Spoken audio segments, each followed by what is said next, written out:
एक जंगल के एक विशाल पेड़ पर एक नंदिनी चिड़िया अपने बच्चों के साथ रहती थी। वह दिल की अच्छी थी, लेकिन थोड़ी सी आलसी थी।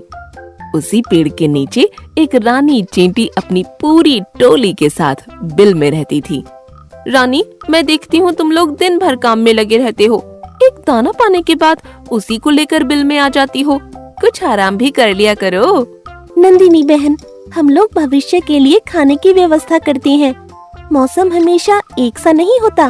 बचत बहुत जरूरी है और बचत के लिए मेहनत करनी ही पड़ती है।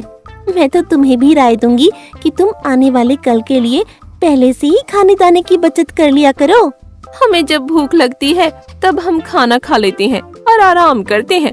इसके बाद कल की चिंता नहीं करते हैं।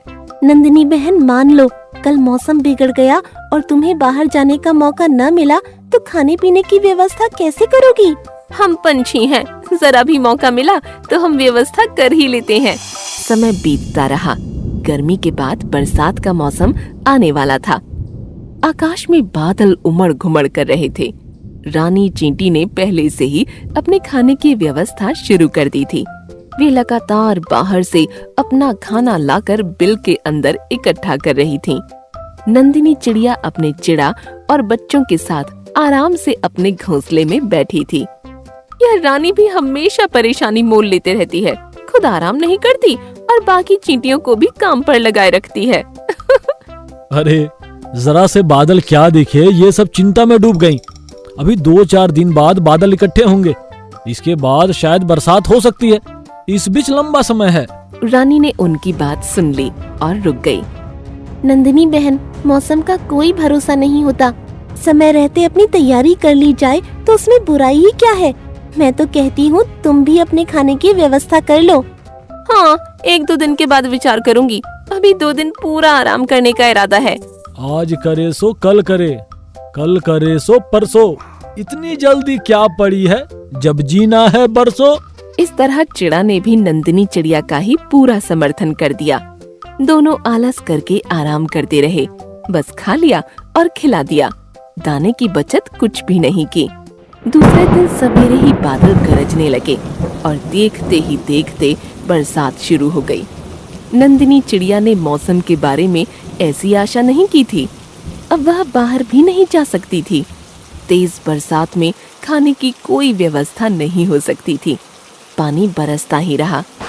यह बरसात तो रुकने का नाम ही नहीं ले रही है। हम भूख बर्दाश्त कर लेंगे, लेकिन बच्चों का क्या होगा? रानी सही कह रही थी।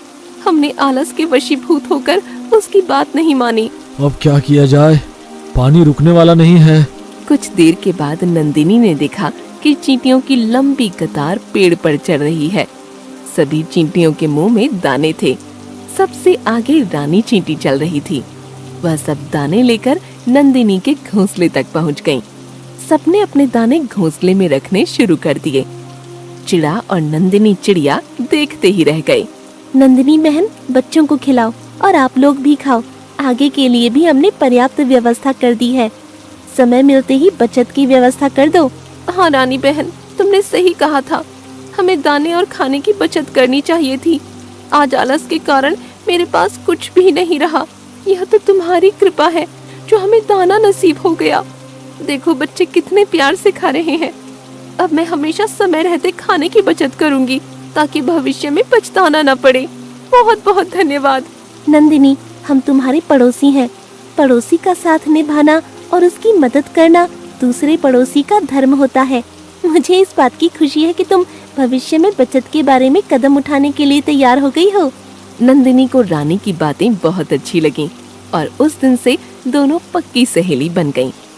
एक दिन एक छिपकली पेड़ के नीचे आ गई। वह आसपास कीड़े मकोड़ों को खा रही थी। वह रानी के बिल के पास पहुंच गई। नंदिनी ने उसे देख लिया। रानी, तुम बिल से बाहर मत निकलना और दूसरों को भी आने मत देना। बाहर एक छिपकली घात लगाकर बैठी है। मैं अभी उसका इंतजाम करती हूँ। नंदिनी अपने चिड़ा को लेकर नीचे उतर आई। हे छिपकली, लगता है तू भूलकर हमारी गली में आ गई। अब चुपचाप पतली गली से निकल जा, वरना ऊपर भेज दूंगा। यहाँ मेरी सहेली अपनी टोली और बच्चों के साथ रहती है। मैं तो यहाँ घूमने टहलने आई थी। कुछ देर बाद चली जाऊंगी। जोरों की भूख लगी है। पहले भूख मिटाऊंगी। भूख की बच्ची, भाग जा यहाँ से, वरना तेरे सर पर 100 छेद बना दूंगी। इतना कहकर चिड़ा और चिड़िया ने अपनी चोंच से छिपकली पर वार करना शुरू कर दिया।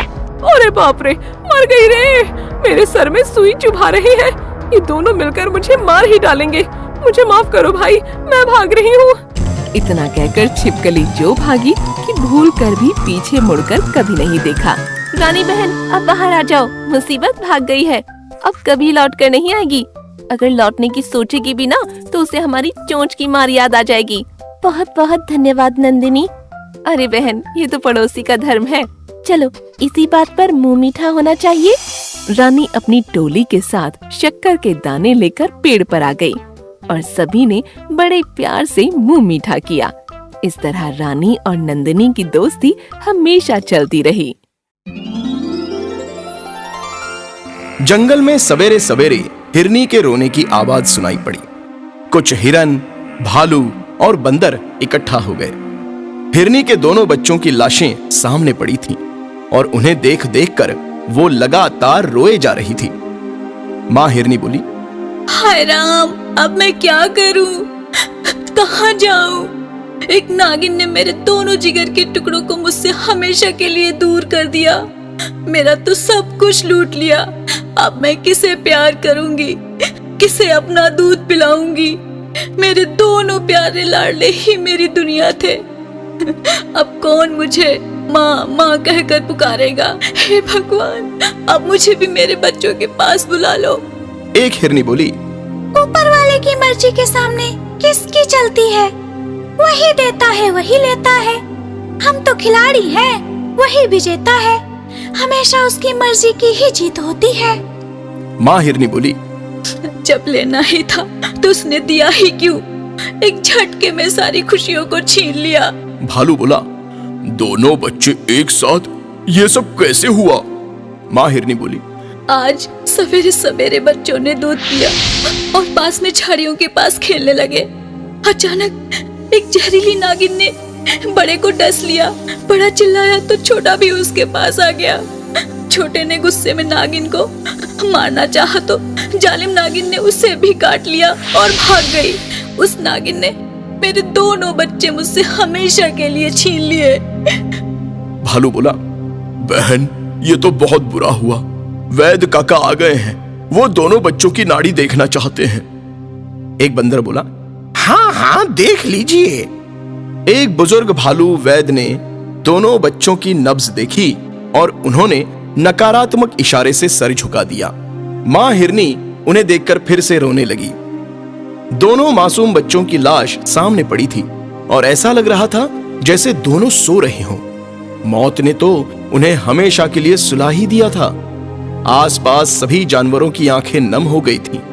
एक हिरनी बोली, हम लोगों की भी क्या किस्मत है, हमेशा मौत के साए में जीते रहते हैं। कोई नहीं जानता कि किस रूप में मौत आएगी और किसको ले जाएगी। मौत कभी भी किसी की भी गोद सूनी कर देती है और किसी को भी अनाथ बना देती है। दूसरी हिरनी बोली, बहन, हिम्मत से काम लो। सभी जानवर हमदर्दी दिखाकर चले गए। हिरनी बेचारी न भूलने वाले दुख के साथ सिसकती पड़ी रही। वो कुछ खा पी नहीं रही थी। एक हाथी उसके पास आया। हिरनी बहन, कब तक ऐसे करोगी? अब कुछ खा पी लो। ईश्वर तुम्हें सब कुछ सहने की शक्ति भी दे, यही मेरी प्रार्थना है। ये लो, कुछ चारा लाया हूं, खा लो। हाथी के बहुत जिद करने के बाद हिरनी ने कुछ चारा खाया और चुपचाप बैठ गई। उसे बार बार अपने दोनों बच्चों का ही ख्याल आ जाता था। कुछ दिन बीत गए। अचानक उसी झाड़ी से कुछ नागिन के बच्चे बाहर आ गए। एक गोरिल्ला की नजर उन नागिन के बच्चों पर पड़ गई। वो डंडा लेकर उन्हें मारने के लिए आगे आ गया। नागिन भी आगे निकल आई।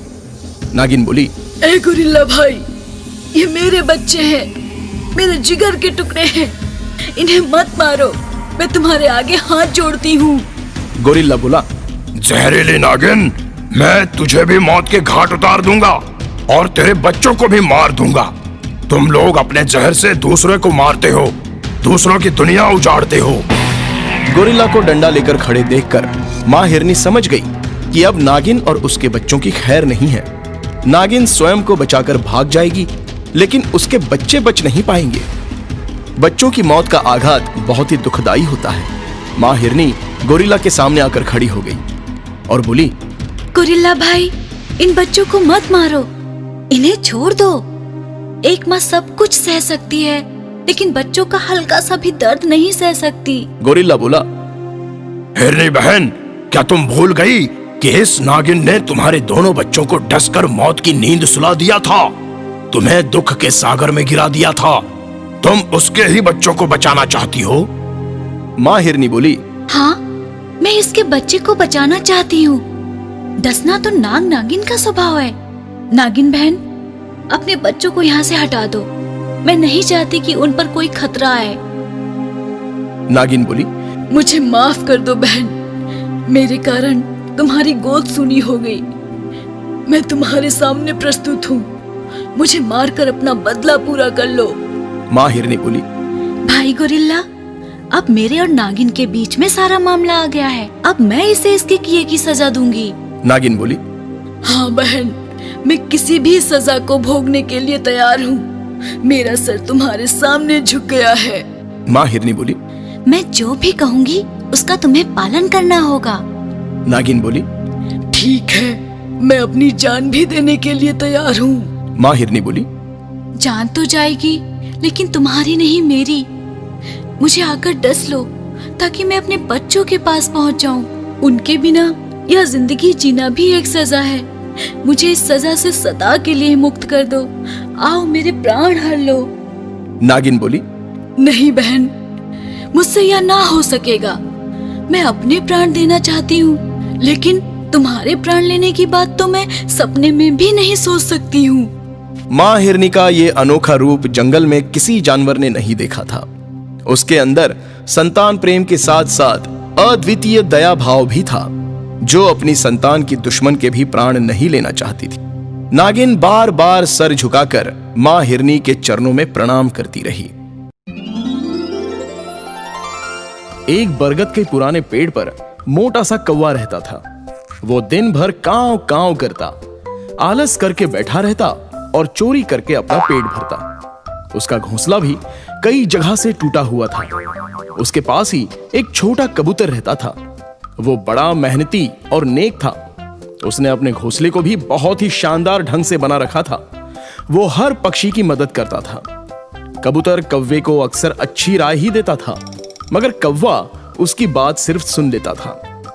कौवा भाई, आकाश में बादल इकट्ठे हो रहे हैं, बीच में तूफान का भी अंदेशा है। क्या तुमने अपने घोंसले के हालात के बारे में भी सोचा है? सही कह रहे हो भाई, सोच रहा हूँ 2-3 दिन में घोंसले की दुरुस्ती होनी चाहिए। मौसम जैसा भी हो, उससे अपनी दोस्ती होनी चाहिए। कुछ देर के बाद कौवे ने पेड़ पर इधर उधर नजर दौड़ाई और उसे कुछ घोंसलों में खाने की वस्तुएं पड़ी दिखी। बस फिर क्या था, खाना चुराना और खाना। चोंच मारकर लपक लिया, मुफ्त का खाना चुरा लिया। चाहे जहां से मिले खाना, बस उसे था चुराना। उसे घोंसले से ज्यादा पेट की चिंता रहती थी। उसकी आलस ही फिर चोरी में बदलती थी। 3 दिन बीत गए और कौवा आलस करके बैठा ही रहा। बीच में कुछ तेज हवा चली और कौवे के दिमाग में मच गई खलबली। उसका आधा घोंसला देखते ही देखते उड़ गया। कौवा सर पकड़कर बैठ गया। अरे कौवा भाई, लगता है मेरी बात समझ नहीं आई। अब घोंसला कहाँ से आएगा? लगता है जो बचा है वह भी जाएगा। 3 दिन बीत चुके हैं और तुम हाथ पे हाथ धरे बैठे हो। बात तो तुम्हारी सही है, अच्छे समय पर कही है। अब तो कुछ करना ही पड़ेगा। घोंसला जो नहीं है तो निकलना ही पड़ेगा। कौवे ने इधर उधर हाथ पैर चलाए, कुछ टूटे फूटे तिनके जुटाए। घोंसला बनने लगा और पानी बरसने लगा। वो परेशान हो उठा और कबूतर की ओर आशा भरी नजरों से देखने लगा। अब देख क्या रहे हो? मेरे घोंसले में जल्दी से चले आओ। भीगो मत, यहाँ आकर पंख सुखाओ। देखा, आलस का नतीजा इसी तरह पाओगे। अब संभल भी जाओ, वरना बहुत पछताओगे। कौवा कूदकर कबूतर के शानदार घोंसले में आ गया। कुछ देर के बाद बरसात थम गई। कबूतर ने अपना प्रयास जारी किया और देखते ही देखते एक छोटा सा प्यारा सा घोंसला बना दिया।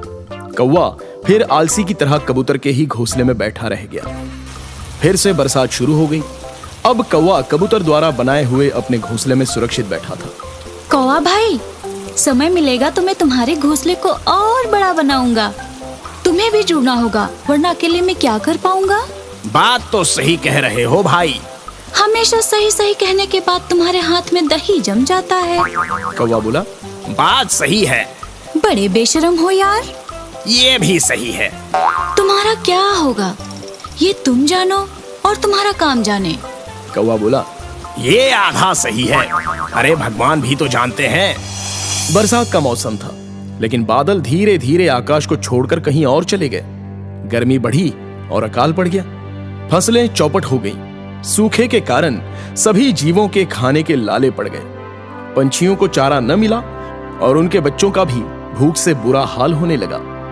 कौवे ने अपनी आदत नहीं छोड़ी और चोरी करने से भी वो बाज नहीं आया। कबूतर से पक्षियों का दर्द देखा न गया। वो उड़ते हुए गंगा मैया की शरण में गया। कबूतर बोला, हे गंगा मैया, जंगल के सारे पक्षी भूख से बेहाल हो रहे हैं। सब दाने दाने को मोहताज हैं। छोटे छोटे बच्चे जब बिलखते हैं तो दिल रोता है। मुझे अपने लिए कुछ नहीं चाहिए। यदि बच्चों की भूख मिटाई जा सके तो बड़ी मेहरबानी होगी। अचानक गंगा मैया के पानी में हलचल हुई और उसमें से आवाज आई। गंगा मैया बोली, हे कबूतर, तुम बहुत नेक और परोपकारी हो, अच्छे फल के अधिकारी हो। यहाँ से जब जाओगे, जहाँ चोंच लगाओगे, ढेर सारे दाने पाओगे। सबका कल्याण करो। जय हो गंगा मैया की, आपकी कृपा अपार है माँ। इतना कहकर कबूतर दोगुनी गति से उड़ चला और अपने आवास पर पहुंच गया। उसने पेड़ के पास जमीन पर चोंच मारी और चमत्कार हुआ। वहां से तरह तरह के दाने और खाने के व्यंजन निकलने लगे। सारे पक्षी वहां दाने खाकर चोंच में भरने लगे। कौवा जब खाने चला तो उसकी चोंच ही नहीं खुली। वो हैरान और परेशान हो गया। वो रोने लगा, तड़पने लगा। ये तुम्हारी करनी का ही फल मिला है। चोरी और आलस का यही नतीजा होता है। मैं तुम्हारी समस्या का समाधान ढूंढता हूँ। चोंच कैसे खुलेगी वो हल भी ढूंढूंगा। जय हो गंगा मैया। इतना कहकर कबूतर ने अपनी चोंच कौवे की चोंच से लड़ा दी और कौवे की चोंच खुल गई। वो खाने लगा। कबूतर बोला, कौवा भाई, पता नहीं, बस 1 मिनट रुक जाओ। पहले एक कसम खाओ कि आज के बाद कभी चोरी और आलस नहीं करोगे। कौवा बोला, मैं कसम खाता हूँ, आज के बाद कभी आलस और चोरी नहीं करूंगा। मेहनत से अपना पेट भरूंगा। कबूतर भैया को अपना गुरु कहूंगा। इतने में कबूतर ने खुश होकर आकाश की तरफ चोंच उठाई और नई नई बदरियां नजर आई। देखते ही देखते मौसम सुहाना हो गया। बरखा की बहार देखकर सबका मन दीवाना हो गया।